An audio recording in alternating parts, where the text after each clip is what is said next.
the other thing was that it was a very frightening situation. One evening at 7 o'clock, we had a gathering outside of about 40 youths. That in itself is bad enough, but some of the girls were terrible, and there was a confrontation between upstairs and down in the car park. Then we had another car pull up, a chap come out, wondered whatever he was going to get out of his boot, but he got out boxing gloves and was, itching for a fight. And that was, you didn't know where to go. You just wanted to keep in your house. You couldn't walk through the car park. It was a good job we didn't have to go anywhere. That was very frightening. And, the lack of sleep. One night, I think it stopped at about 2:30. And then at 6 o'clock, 5:45 in the morning, we had all their cars out in the car park, peeping their horns, so you didn't get any sleep. Can you just explain to us what a closure order is? Yeah, a closure order is where we, the police and the council, apply to the magistrates for them to legally close the premises down, i.e. evict any tenants from that address for a period up to 3 months. Thank you. In your experience, we understand you've got a lot of experience of working with closure orders. Could you tell us a little bit about the types of behaviour that you're aware of that have happened that have led to closure orders? Yeah, I have experienced 4 incidents where we've had to apply for a closure order, and the behaviour has been all sorts, from drunkenness to fighting, litter, noise complaints, just all sorts of antisocial behaviour. And can you tell us about what happens once the closure order is granted and how that affects the quality of life for the residents? Well, once a closure order has been granted, the occupant, the tenants, are immediately evicted.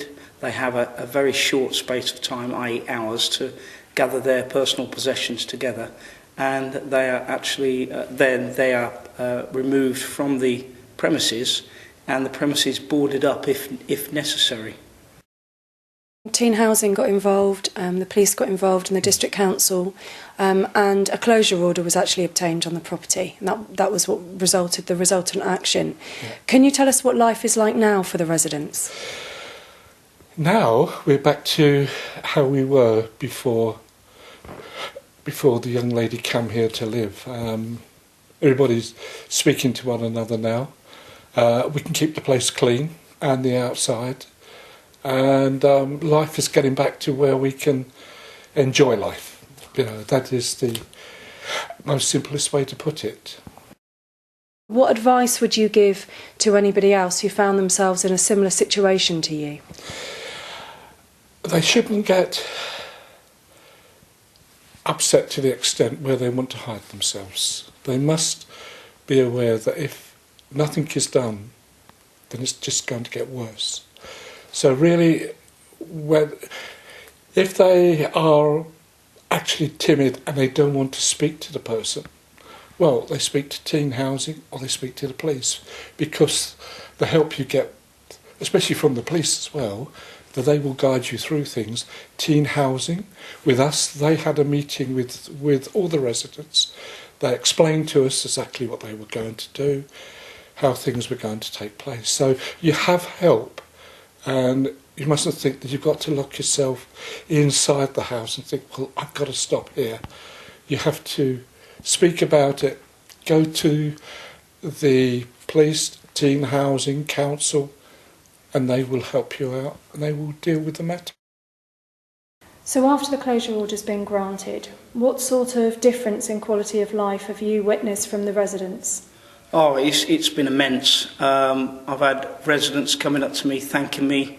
They've been writing letters of appreciation. They've even been, and they've carried out radio interviews with local radio stations, because just to have that peace and quiet and their life back again, that sense of normality, they're really, really pleased. And for me as a police officer and as the neighbourhood beat manager, it's exactly the what I'm after is that the residents can all get on together and have a real good quality of life. So it really is a win-win situation.